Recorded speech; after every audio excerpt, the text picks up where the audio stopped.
오늘의 말씀 누가복음 24장 13절에서 35절입니다.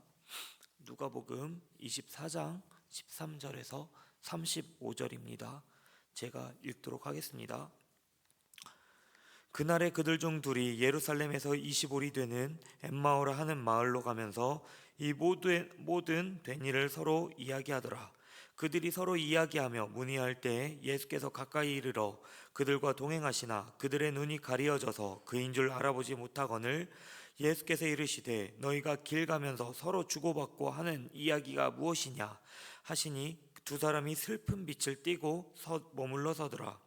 그 한 사람인 글로바라 하는 자가 대답하여 이르되 당신이 예루살렘에 체류하면서도 요즘 거기서 된 일을 혼자만 알지 못하느냐.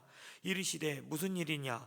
이르되 나사렛 예수의 일이니 그는 하나님과 모든 백성 앞에서 말과 일에 능하신 선지자이오늘 우리 대제사장들과 관리들이 사형 판결에 넘겨주어 십자가에 못 박았느니라. 우리는 이 사람들이 이스라엘을 속량할 자라고 바랐노라. 이뿐 아니라 이 일이 일어난 지가 사흘째요. 또한 우리 중에 어떤 여자들이 우리로 놀라게 하였으니 이는 그들이 새벽에 무덤에 갔다가 그의 시체는 보지 못하고 와서 그가 살아났다 하셨다 하는 천사들의 나타남을 보았다 함이라.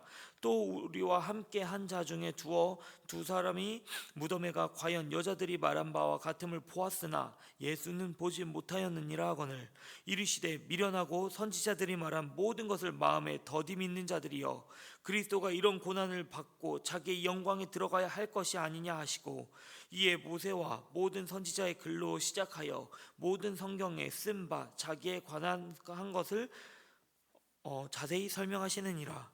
그들이 가는 마을에 가까이 가매 예수는 더 가려 하는 것 같이 하시니 그들이 강권하여 이르되 우리와 함께 유하사이다. 때가 저물어가고 날이 이미 기울었나이다 하니 이에 그들과 함께 유하러 들어가시니라. 그들과 함께 잡수실 때 떡을 가지사 축사하시고 떼어 그들에게 주시니 그들의 눈이 밝아져 그인 줄 알아보더니 예수는 그들에게 보이지 아니하시는지라.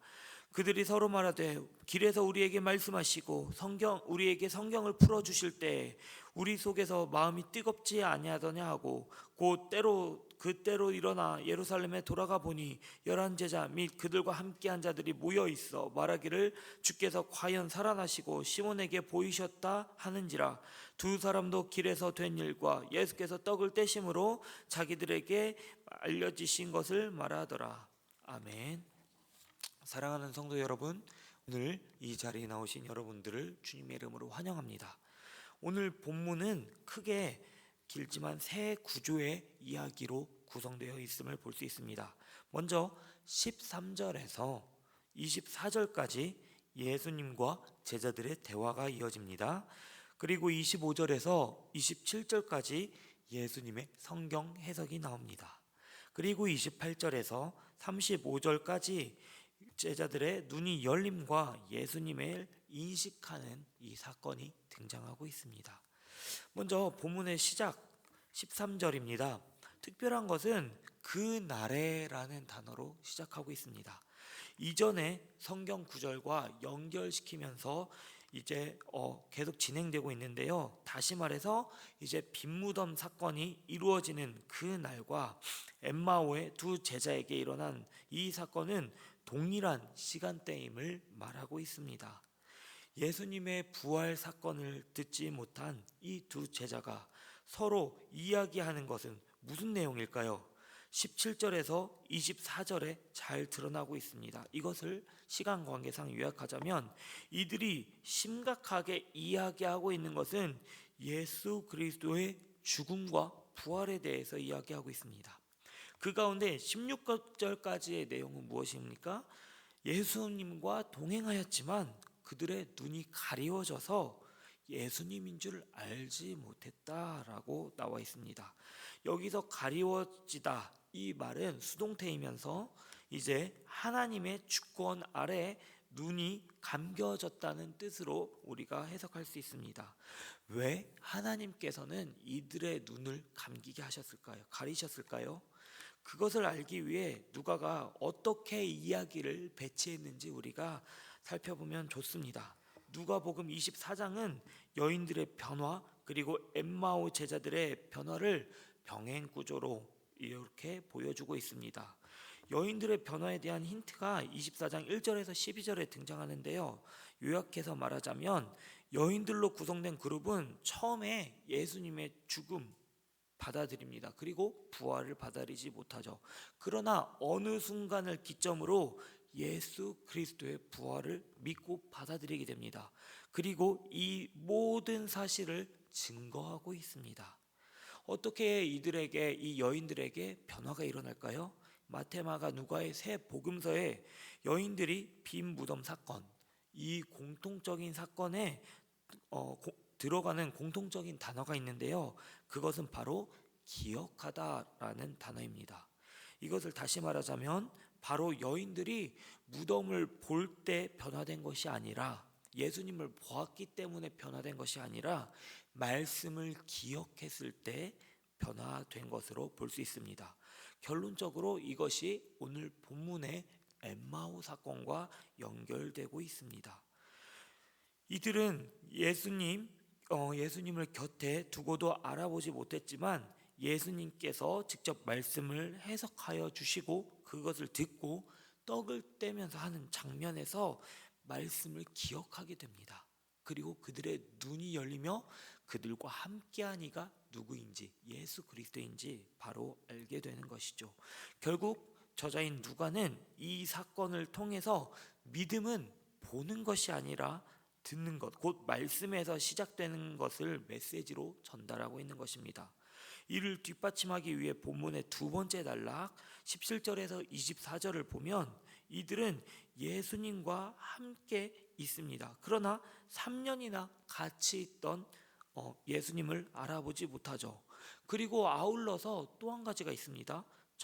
여자들과 천사들의 말도 들었다고 이 제자들의 증언을 통해서 나옵니다.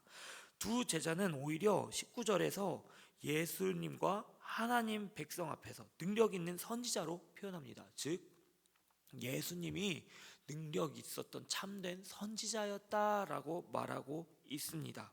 그러나 이들이 생각하는 예수님의 형상, 메시아는 무엇이었습니까? 자신들이 생각하는 메시아가 예수님이 표현하였던 메시아랑 다릅니다. 오히려 제자들의 생각과 행동, 예수님을 대하는 그 태도는 예수님께서 예루살렘에 입성할 때 호산나 외치던 이 민중들과 똑같이 예수님을 여기고 있는 것으로 볼 수 있는 것입니다.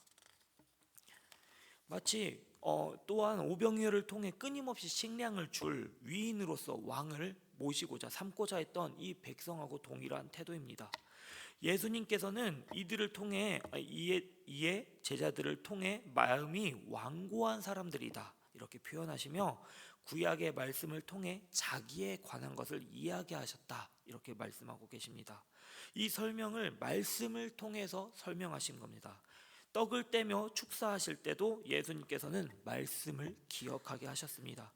그리고 이것을 깨닫자 이 두 사람도 예수님을 증거하기 시작합니다.